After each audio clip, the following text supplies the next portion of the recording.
Thanks again very much for joining us here on The Real Story today. Connecticut gun owners are angry again, this time over a proposal for a 35% excise tax on ammunition they buy.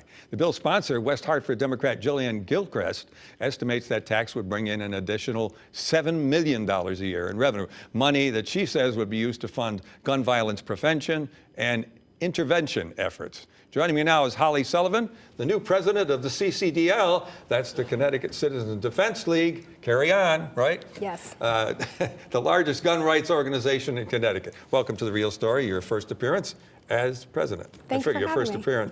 appearance as Holly. Right. Yes, thank you. We're happy to have you here. Now tell me about this excise tax. How did that come out? Well, I guess you can see a tie between a gun ownership and violence.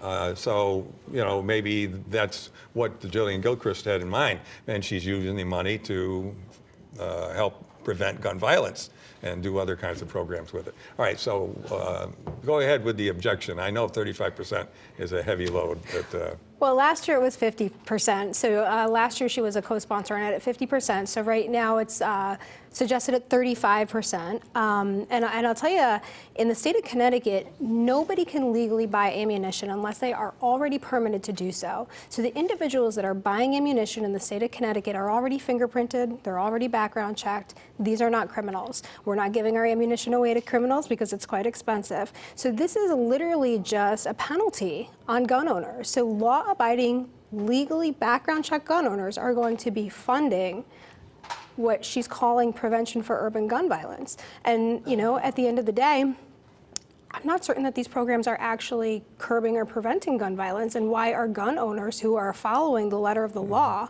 on the hook for paying for that? Well, so what do we do about gun violence then? Where do you think the legislation should turn?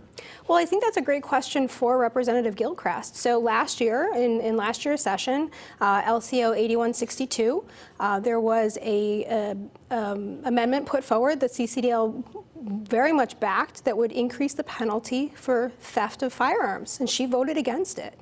And I don't understand why. If you look at LCO 8162, it moved the penalty from a Class C felony to a Class B felony, and Representative Gilchrist voted against making the penalties harsher for criminals. Did she explain that? Why she has not, no. I'd love to hear it. Okay. All right, so what do you think the chances are that this law will pass? I don't know. You know, I think gun owners in the state of Connecticut are really fired up right now. It's not just this bill. Pardon the pun. Right, yep.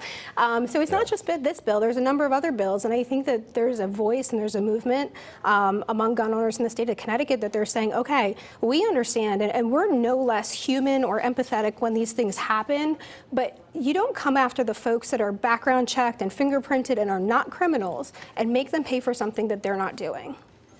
Okay, there's this other bill that seeks to deal with a legal challenge that seeks to deal with the Sandy Hook law that passed regarding how many bullets, how many rounds you can put in a magazine, how big the magazines can be, and that sort of thing. Right. And there's a challenge that it's unconstitutional. What's the basis of that? Sure. So when what we call SB 1160, it has a proper name now, but what we generally refer to as SB 1160, that was a three-part piece of legislation. SB meaning Senate Bill. Senate Bill 1160. Okay. We generally, for whatever reason, in the 2A community in Connecticut, we still call it SB 1160.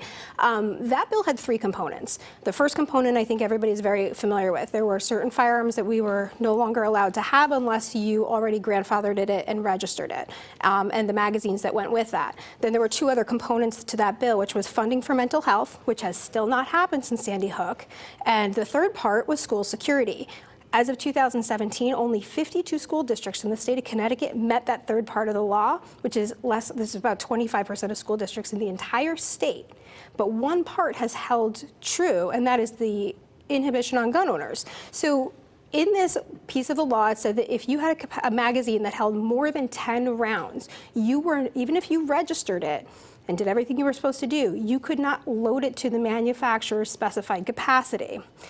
In the years that have happened since then, we see criminals coming into this state with what's called high-capacity magazines, right, which is what we call it now, although they're called standard capacity magazines to the rest of America, because a lot of manufacturers only make them in that size. So the state of Connecticut has said that you can only put 10 in that magazine, even if it holds more.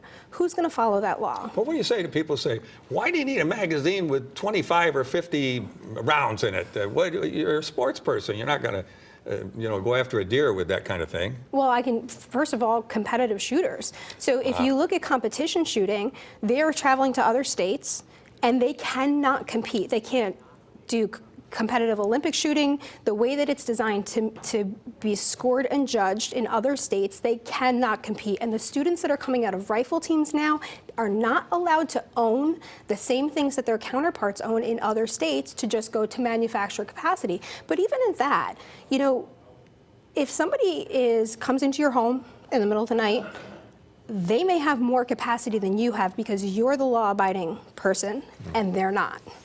Yes, I heard that argument, and a lot of people received it well.